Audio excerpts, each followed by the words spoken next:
آپ میرے سامنے سورۃ المائدہ آیت نمبر 12 ہے، کیونکہ میں نے 12 پر گفتگو کرنی ہے۔ قرآن کہتا ہے میری بڑی بڑی نشانیاں جو عقل رکھتے ہیں۔ بسم اللہ الرحمن الرحیم وَلَقَدْ أَخَذَ مِيثَاقَ بَنِي اسرائیل، یاد کرو اس وقت کو جب ہم نے بنی اسرائیل سے عہد لیا تھا، خدا نے انہیں 12 سردار قرر کیے۔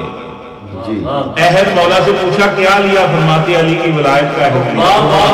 اے بنی اسرائیل کو میرے عہد کو پورا رکھو، میں تمہارے عہد کو پورا کروں گا، یعنی تم علی کی ولایت کو قائم رکھو، قیامت والے دن جنت تم پر واجب میرا زکات دیتے رہنا، صلوات قائم کرتے رہنا، میرے پیغمبروں پر ایمان لانا اور ان کی مدد بھی کرتے رہنا۔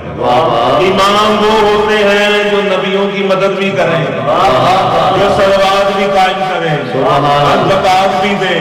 مولا فرماتے صلوات سے مراد میری ولایت ہے، زکات سے مراد آل محمد کی مبارک۔ بے شک یعنی آیت نمبر 12 میں بھی یہ 12، ٹھیک ہے۔ سورۃ اعراف میں بھی 12، سورۃ یاسین کی آیت نمبر 12 سے ہم شروع ہو رہا ہے، جو ہمارا موضوع امام مبین سے شروع ہوا ہے۔ جی